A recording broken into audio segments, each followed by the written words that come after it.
The 12 Pyramids of Dwahuti. Pyramid 3. A pyramid was placed above the grids over Europe, creating great mythologies for the souls to experience. The soul who creates through this pyramid goes by the frequency Triogenes the Storyteller. He is one who can capture the imagination of one soul or all souls as he weaves the patterns of his stories throughout the energies of the matrix. These patterns would appear to repeat in cycles, each with its own cast of characters incorporated in a body of work that would have no beginning nor end, but would weave forever, creating new stories. Woven into the fabric of each myth are the keys of the creational process. These myths would be regarded as the great mysteries of the creation of humanity.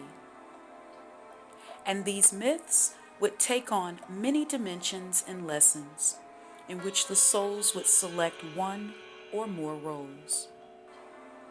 Myths are not bound by space nor time and may be entered as the souls may desire. Let us enter the halls of the pyramid of mythological rendering. There, you will be able to interact in all myths at the same time by merely placing your consciousness into their matrix. For it is here that I, Dwahuti the scribe, write many of the storylines as dictated to me by your souls. Perhaps you and I can write a myth of our own. For in truth, all is myth, myth is all.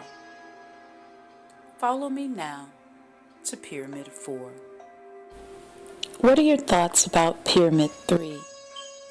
So in Pyramid 1, we commence the time-space illusion. Pyramid 2, the story of human creation unfolds.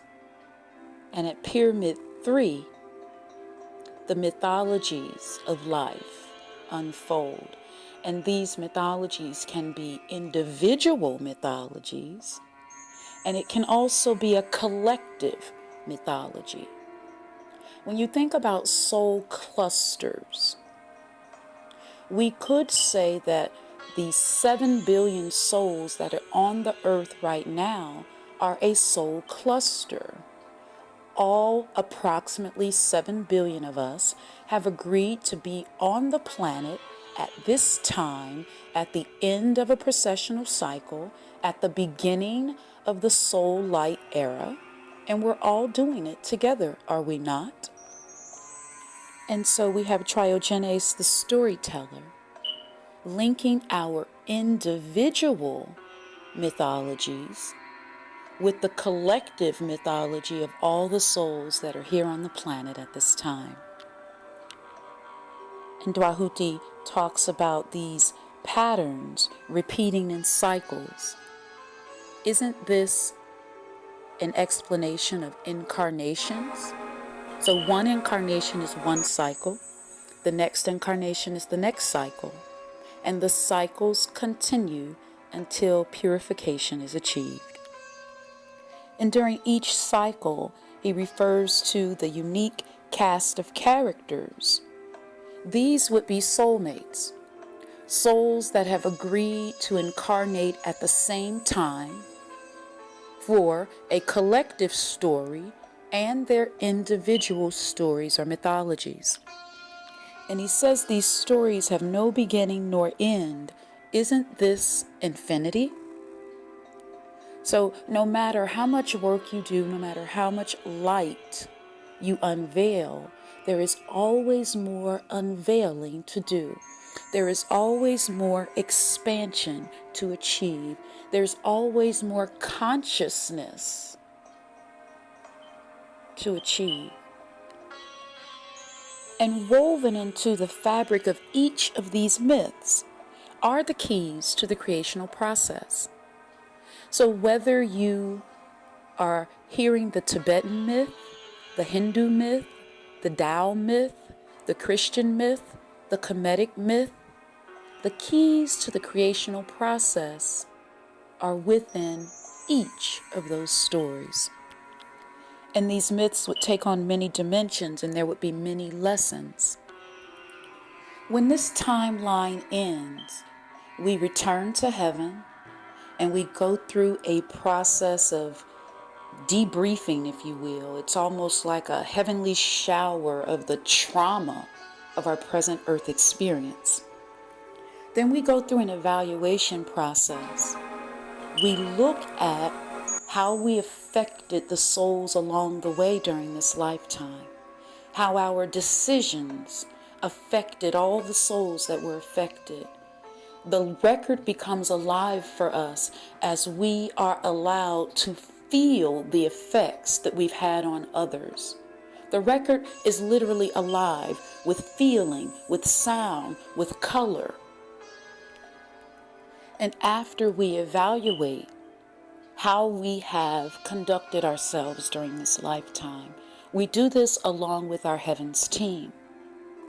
Then a mutual decision is made as to what myth we experience in the next cycle. And then we drink from the river of amnesia, forgetting that we're godly beings already perfect. And we travel through the portal of another woman's womb. It may not be the mother you had the last lifetime. It may be a different soul. And you start the process over again. And he tells us that the myths are not bound by space and time, and we can enter these myths anytime we desire. What he's telling us here is that time is not linear in the way that we perceive it. Time is now. My past lives are actually happening now in a different dimension. And if I take my consciousness out of this present reality, I can easily place it in my lifetime as Queen Nandi. All I have to do is take my consciousness there. If I wanted to visit my previous lifetime as a high priestess in Kemet whose birth was prophesied, all I have to do is take my consciousness there. Past, present, and future are all now. Now is all that matters. When you dream, doesn't it feel real? The emotions are real. Your reactions are real. The environment is real.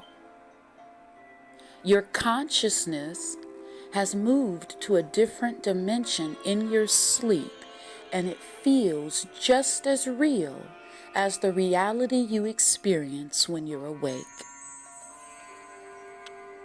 Myth is all, and all is myth, because it's all a matter of consciousness.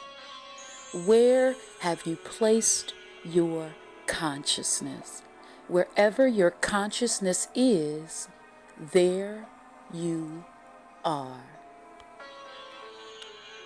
I place my consciousness in the abyss of perfection, in the abyss of the darkness that is yet to be formed.